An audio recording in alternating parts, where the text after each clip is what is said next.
Hello, Wakefield families. My name is Amy Allen, and I'm your school counselor. I wanted to take some time to share some things that are going on at Wakefield and to empower you with the same language and tools that we're sharing with our students so you can support how to kids with their social and emotional well-being. I wanted to share what we call the zones of regulation, and we're going to walk through a couple of things, and this is what our students are learning about recently. And again, we want you to be able to use these same terms as you are interacting with your kids in conversations or when you're reading books or watching movies and things like that. I often say that if you can name it, you can tame it. And that's basically a life skill we want our students to know is if you can identify a feeling, if you can name it, then you can figure out how to manage that feeling. So that's what we want to teach all of our students. This is a visual of what the zones of regulation looks like. If you can see, there's 4 different zones we're going to talk about: the blue, green, yellow, and red. And those are just some listed feelings that we're going to discuss. This is another version of the same different zones, but just different characters. I know that I'm a movie person, so maybe your kids can identify more with this. I'm going to talk about the blue zone quickly. The blue zone is when your body is running really slow and you need energy.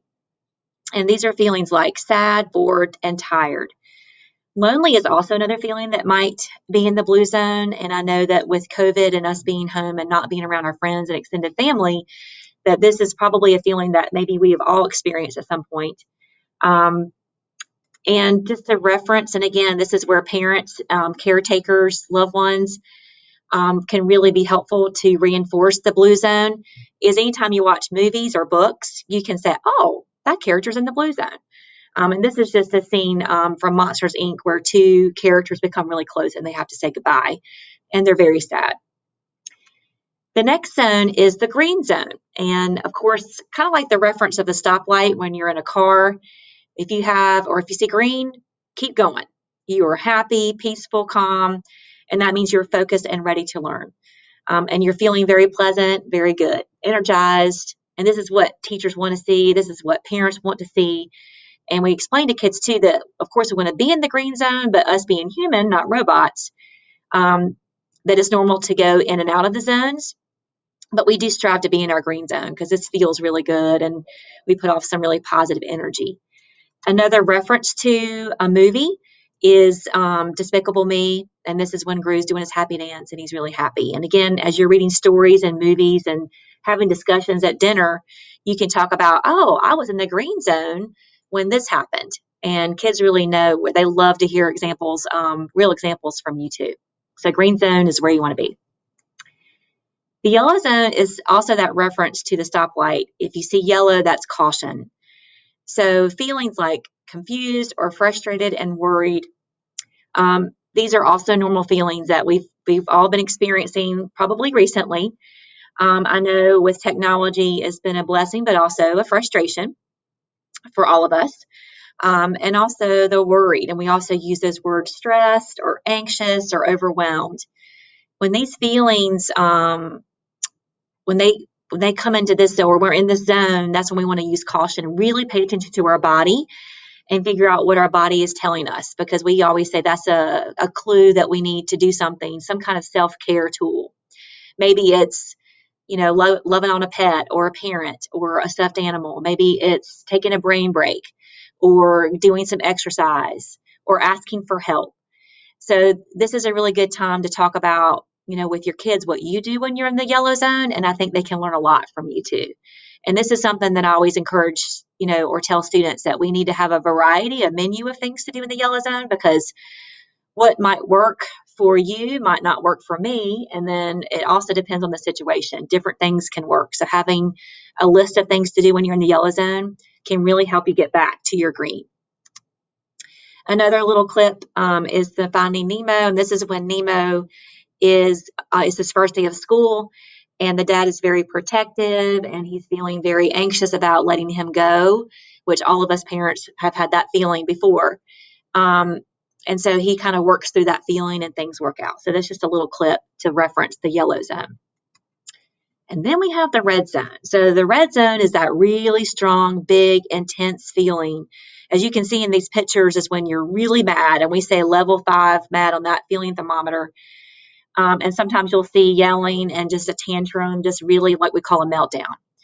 This is not pleasant, and we encourage, students and all of us for that matter, just like we say, to stop and breathe. And we always teach kids to breathe through their nose like they're smelling a rose, and hold it, and then slowly blow out through your mouth like you're blowing out a birthday candle. So that we use that reference, and parents, if you want to use those same terms, breathing is real important. Stopping and making sure that you don't do anything or say anything that you regret or that's unsafe.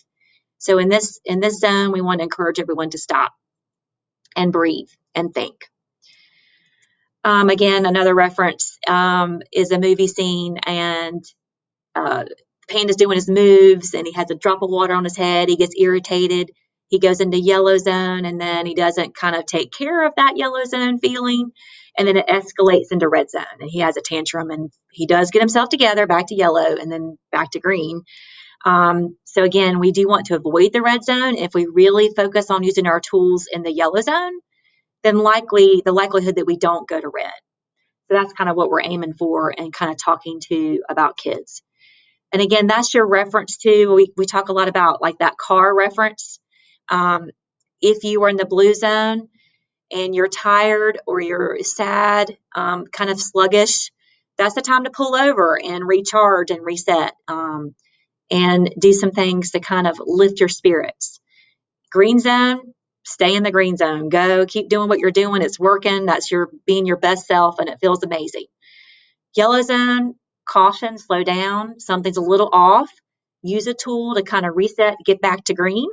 And of course, red zone is stop and really breathe and just allow yourself that time. Just take a break before you take action. Those are the kind of terms that we want our students to know. And all students have access to this. This is our virtual peace place. There's different tools in here that students can use. Like I said, a variety is nice. What might work for you one day might not work the other day, or that's the same goes for what works for you might not work for me.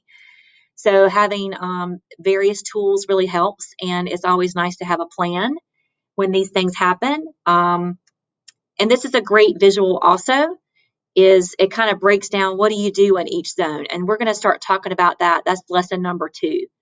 And then we're going to also talk with kids or our students about the different levels of problems. Like, that was a level 1 problem. Like, that's something we can manage.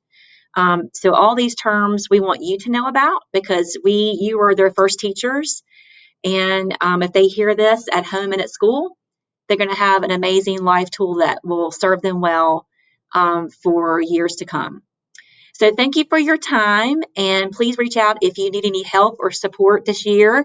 I wish you all the best, and we cannot wait to see your smiling faces return to school at some point this year. Thank you.